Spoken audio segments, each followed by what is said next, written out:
Assalamualaikum warahmatullahi wabarakatuh. Halo kawan-kawan sekalian. Alhamdulillah pada kesempatan kali ini kita dari kelompok 1 akan mempresentasikan artikel dengan judul Memahami Sistem Hukum di Indonesia dan Hakikat Makna Etika. Kelompok 1 terdiri dari saya, Rifki Alwafi, kemudian Ahmad Rafiq Firdaus, M. Jiddan Mubarak, dan Indah Dwi Puspita. Nah, untuk menghemat waktu, kita langsung saja pada materi yang akan disampaikan. Itu pertama, dari sistem hukum di Indonesia. Sebelum kita melanjut ke sana, perlu kita ketahui apa sih definisi dari sistem hukum itu sendiri. Nah, sebenarnya banyak sekali pemahaman mengenai definisi sistem ya. Tapi ya kita ambil kesimpulannya saja karena setiap pakar memberikan masing-masing pendapatnya sesuai dengan studi mereka gitu. Namun dalam satu kutipan saya akan bacakan itu bahwasanya sistem adalah suatu kompleksitas elemen yang terbentuk dalam satu kesatuan interaksi yang mana di sini disebut proses. Nah, masing-masing elemen terikat dalam satu kesatuan gitu, yang mana hubungannya satu sama lain saling bergantung atau dalam bahasa kerennya interdependence of its part gitu. Nah, kemudian dari pendapat lain kita bisa kutip yaitu sistem itu sebagai jenis satuan yang dibangun dengan komponen-komponen sistem yang berhubungan secara mekanik fungsional, maksudnya ya saling berhubungan gitu. Nah, untuk mencapai tujuan sistemnya. Nah, ya bisa dikatakan sistem ya ibaratnya suatu aturan yang mana aturan tersebut telah disusun secara sistematis gitu untuk mencapai tujuan dari sistem itu sendiri. Nah, kemudian makna satunya, kata satunya itu hukum. Sebenarnya banyak sekali definisi hukum karena tidak ada definisi hukum yang mutlak gitu. Hukum itu berkembang dan bergerak secara dinamis, jadi definisinya bakal berubah-ubah setiap waktu. Namun ya yang mungkin kita ketahui bahwasanya hukum yaitu suatu aturan yang mengatur suatu masyarakat atau bisa dikatakan tatanan suatu kesatuan yang utuh yang terdiri dari bagian-bagian yang saling berkaitan satu sama lain. Nah, kemudian seperti yang kita ketahui bahwa dalam sistem hukum itu dikenal sistem hukum civil law dan sistem hukum common law. Namun jika ditelusuri lagi bahwasanya sistem hukum itu ada satu lagi yaitu sistem hukum Islam. Nah, di sini saya akan membahas satu, yaitu sistem hukum Eropa kontinental. Nah, sebenarnya daerah apa saja sih yang bisa dikatakan itu Eropa kontinental? Ya, negara Eropa kontinental itu negara-negara yang merupakan bekas jajahan Belanda seperti Perancis, Jerman, dan termasuk Indonesia yang dulunya menggunakan sistem hukum tersebut. Gitu. Nah, kita masuk ke sistem hukum Eropa kontinental atau disebut civil law. Dulunya ini adalah sistem hukum yang banyak dianut oleh negara Eropa kontinental yang didasarkan pada hukum Romawi itu. Dulu itu pada zaman Kaisar Justinianus Corpus Juris Civilis. Nah, dari sini bisa dilihat ya asal namanya itu civil law dari kaisar tersebut. Nah, kemudian civil law ini memiliki karakteristik tersendiri gitu. Ada 3 di sini dalam artikel saya sebutkan, yaitu pertama adanya kodifikasi yang berupa buku atau kitabnya gitu. Kemudian kedua, hakim tidak terikat kepada preseden sehingga undang-undang menjadi sumber hukum yang terutama gitu. Kemudian ketiga, sistem peradilan bersifat inkuisitorial. Maksudnya bahwa dalam sistem itu hakim mempunyai peranan yang besar dalam mengarahkan dan memutus perkara gitu. Jadi hakim itu terbebaslah dalam memutuskan perkara selama itu dalam koridor aturan yang berlaku gitu. Nah, kemudian bentuk sumber hukum dalam arti formal dalam civil law ini itu perundang-undangan, kebiasaan, dan jurisprudensi. Namun yang paling utama digunakan itu perundang-undangan gitu. Jurisprudensi juga sering dipakai namun tidak terlalu. Itu hanya sebagai apa ya istilahnya, alternatif gitu. Nah, kemudian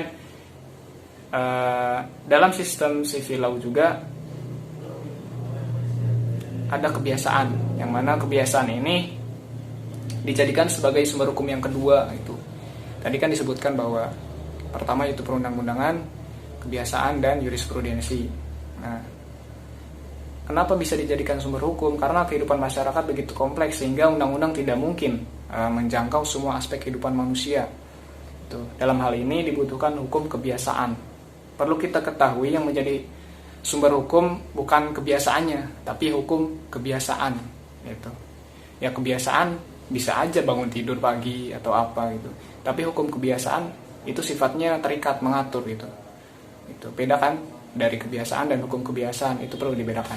Nah, kemudian yang ketiga tadi disinggung sedikit, jurisprudensi gitu. Jurisprudensi juga masuk dalam karakteristik civil law, namun ini hanya menjadi opsi terakhir atau alternatif karena yang paling utama dalam sistem hukum civil law yaitu perundang-undangan. Nah, itu kurang lebihnya penjelasan dari sistem hukum civil law yang kemudian akan dilanjut oleh kawan saya sistem hukum yang lainnya gitu. Dan kita akan ketahui sebenarnya Indonesia ini menganut sistem hukum apa gitu.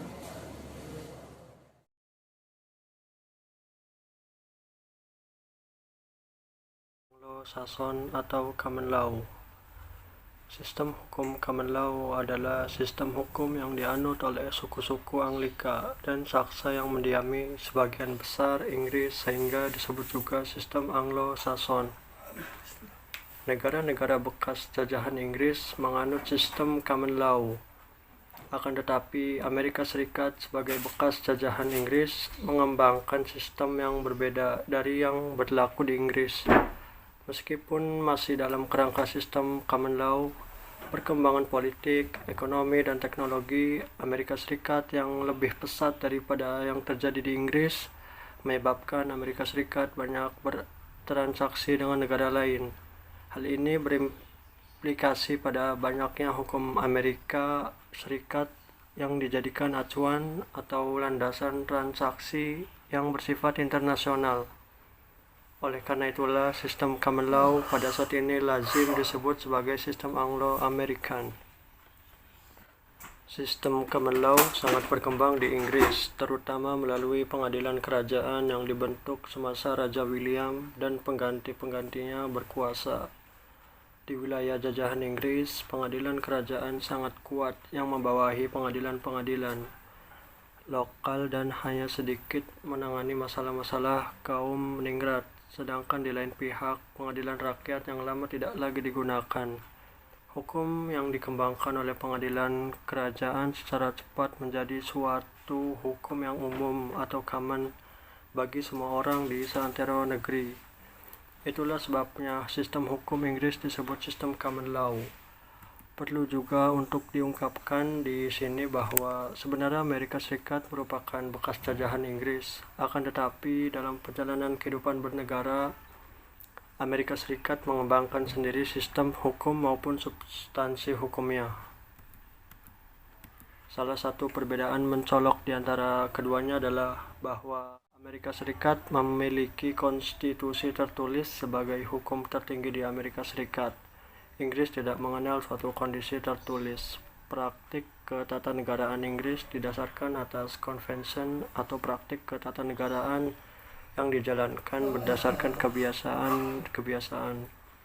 Selain itu, Amerika Serikat lebih mengembangkan kodifikasi baik untuk negara bagian maupun negara federal daripada Inggris. Hal itu disebabkan luas dan populasi Amerika Serikat jauh lebih besar daripada Inggris. Dalam perkembangannya, sistem hukum ini mengenal pembagian hukum publik dan hukum privat. Hukum privat dalam sistem hukum ini lebih ditunjukkan pada kaidah-kaidah hukum tentang hak milik, hukum tentang orang, hukum perjanjian, dan tentang perbuatan melawan hukum. Hukum publik mencakup peraturan-peraturan hukum yang mengatur kekuasaan dan wewenang penguasa atau negara, serta hubungan-hubungan antara masyarakat dan negara. Sistem common law mempunyai 3 karakteristik, yaitu 1. Jurisprudensi dipandang sebagai sumber hukum yang terutama. 2. Dianutnya doktrin stare decisis. Dan 3. Adanya adversary system dalam proses peradilan. Jurisprudensi sebagai sumber hukum utama karena 2 hal, yaitu alasan psikologis dan alasan praktis. Alasan psikologis maksudnya setiap orang yang ditugasi untuk menyelesaikan perkara, ia cenderung sedapat-dapatnya mencari alasan pembenar atau putusan-putusannya merujuk kepada putusan yang telah ada sebelumnya daripada memikul tanggung jawab atas putusan yang dibuatnya sendiri. Sedangkan alasan praktisnya adalah bahwa diharapkan adanya putusan yang seragam karena sering dikemukakan bahwa hukum harus mempunyai kebiasaan daripada menonjolkan keadilan pada setiap kasus. Adapun sumber hukum dalam sistem common law hanya jurisprudensi yang di Inggris disebut judge-made law atau di Amerika Serikat disebut case law dan perundang-undangan atau statute law. Di Inggris sebelum dituangkan ke dalam common law, hukum yang berlaku esensial merupakan hukum kebiasaan. Akan tetapi, hukum Inggris bukanlah hukum kebiasaan. Hal itu disebabkan proses pembentukan common law melalui judge-made law berdasarkan atas nalar atau reason. Di Amerika Serikat, kebiasaan sama sekali bukan merupakan sumber hukum. Sekian dan akan dilanjutkan oleh teman saya. Assalamualaikum warahmatullahi wabarakatuh. Saya dari kelompok 1 melanjutkan penjelasan dari Ahmad Rafiq Firdaus. Sistem hukum Islam atau hukum Muslim atau Muslim law, hukum Islam atau Islamic law. Di Arab disebut syariah atau jalan yang benar. Hukum Muslim adalah sistem aturan-aturan hukum agama. Karena alasan-alasan yang wajar, syariah berperan penting terutama dalam wilayah-wilayah hukum yang diatur secara rinci dalam sumber-sumber hukum Islam, terutama dalam wilayah hukum keluarga, hukum waris, dan sampai taraf-taraf tertentu dalam wilayah hukum pidana. Karakteristik dari hukum Islam adalah sangat fleksibel dalam segala kejadian dan dapat mengikuti perkembangan zaman walaupun didasarkan pada Al-Quran yang sudah dibuat beribu-ribu tahun yang lalu.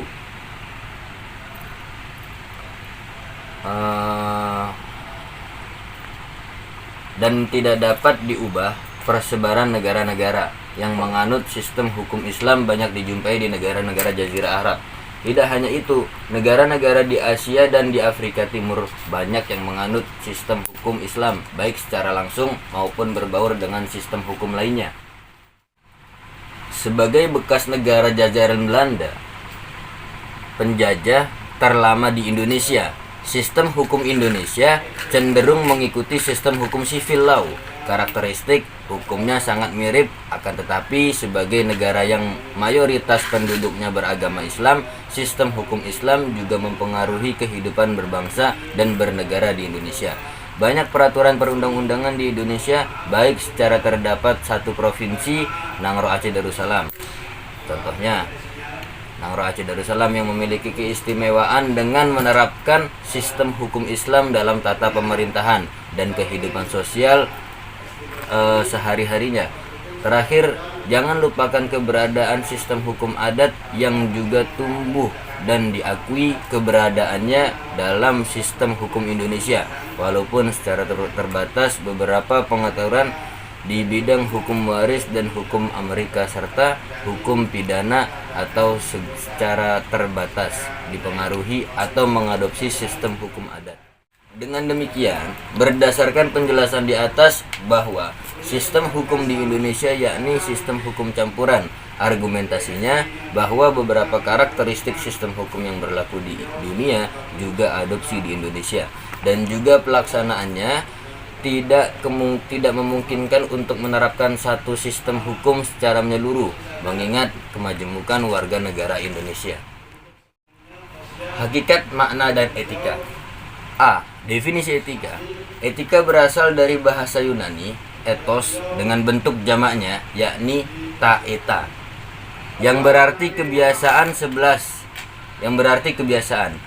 11 etika merupakan cabang dari ilmu filsafat yang berbicara tentang praktik manusiawi atau tentang tindakan atau perilaku manusia sebagai manusia.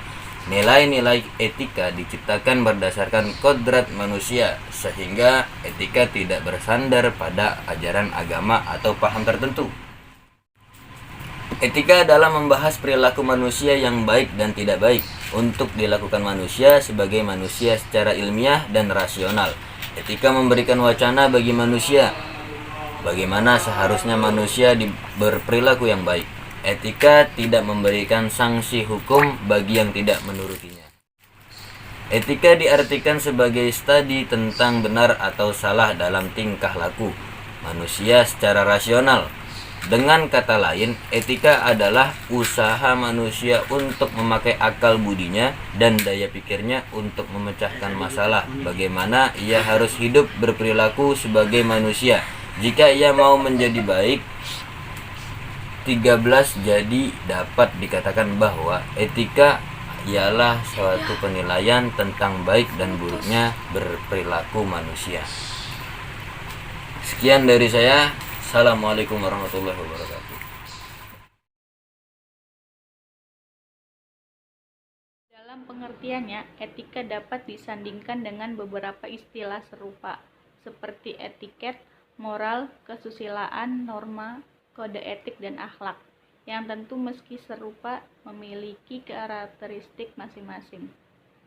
Persamaan dari istilah tersebut memiliki hubungan yang sangat erat dan saling memberikan dasar bagi keberlakuan satu dengan lainnya, yakni membahas perilaku manusia, masalah baik dan buruk tingkah laku manusia. Berikut perbedaan antar etika dan istilah lainnya.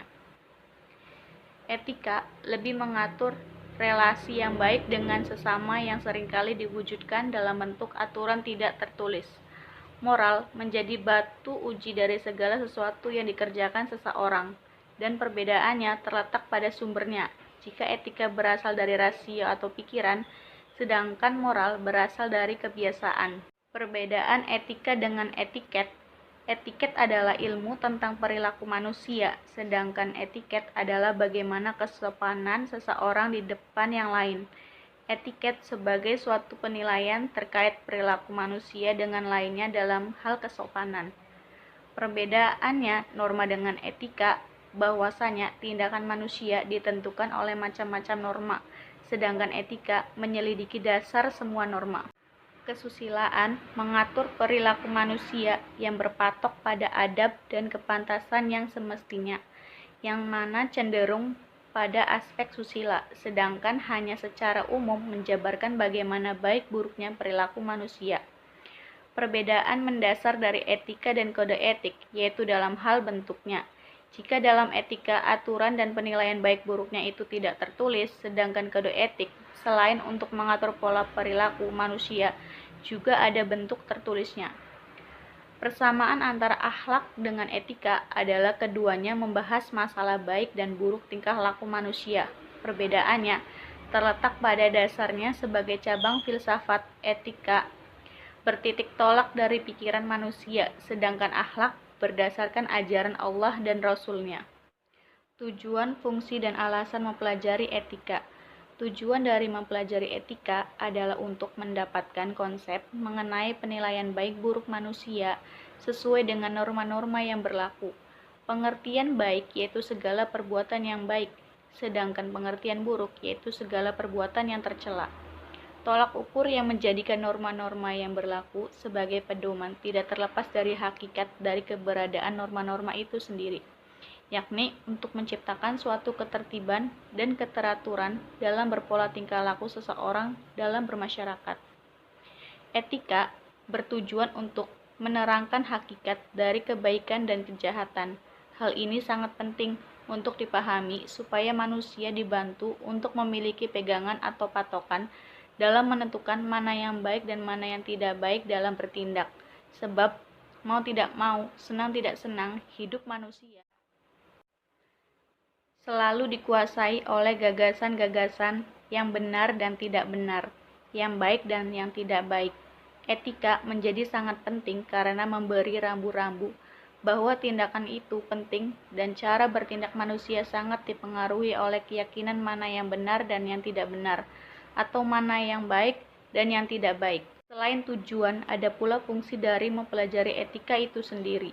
Etika berfungsi untuk dijadikan pedoman dalam melakukan tingkah laku, menjadi batasan-batasan atas suatu perbuatan yang fungsinya adalah menciptakan suatu ketentraman bagi para individu selaku unsur terkecil dalam masyarakat. Ketentraman dapat tercipta apabila dalam suatu kelompok terlebih dahulu berhasil mencapai tujuan dari mempelajari etika itu sendiri, yakni agar individu dapat semaksimal mungkin mengusahakan terciptanya keadilan. Apabila keadilan dapat tercapai, maka tiap-tiap individu tidak akan merasakan suatu hal yang dapat mengganggu kehidupannya. Hal ini kemudianlah yang diartikan sebagai ketentraman. Suasana kehidupan yang harmonis, damai, teratur, tertib, dan sejahtera akan tercipta pula. Persamaan dan perbedaan antara etika, etiket, moral, norma kesusilaan, kode etik, dan akhlak. Sebelum membahas terkait persamaan dan perbedaan antara etika, etiket, moral, norma, kode etik, dan akhlak, perlu dijabarkan definisi dari masing-masing istilah tersebut. Yang pertama, etika. Etika diartikan sebagai studi tentang benar atau salah dalam tingkah laku manusia secara rasional. Yang kedua adalah etiket. Norma sopan santun sering disebut dengan etiket, yaitu norma yang mengatur pola perilaku manusia secara lahiriah. Yang ketiga ada moral. Moral keseluruhan aturan, kaidah atau hukum yang berbentuk perintah dan larangan yang mengatur perilaku manusia dan masyarakat di mana manusia itu berada. Yang keempat ada norma. Norma disebut juga kaidah, ialah patokan atau ukuran ataupun pedoman untuk berperilakukan atau bersikap tindak dalam hidup. Yang kelima ada kesusilaan, perihal susila yang berkaitan dengan adab dan sopan santun. Yang keenam ada kode etik, asas yang diterima oleh suatu kelompok tertentu sebagai landasan tingkah laku sehari-hari.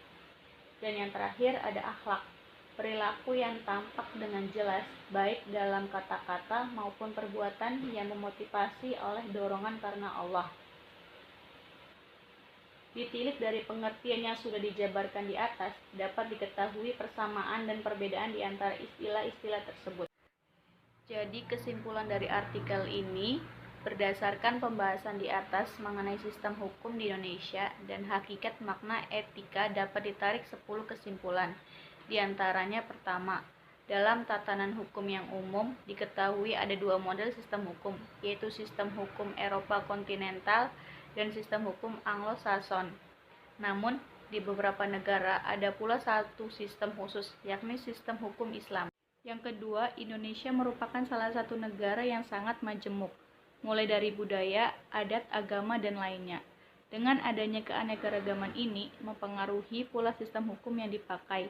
Jika dilihat dan ditelaah dari beberapa ciri yang dimiliki masing-masing sistem hukum, maka bisa dikatakan bahwa Indonesia menganut sistem hukum campuran yang pelaksanaannya disesuaikan dengan masyarakat. Ketiga, dalam memaknai etika, secara umum diketahui bahwa etika merupakan salah satu wilayah kajian dari filsafat.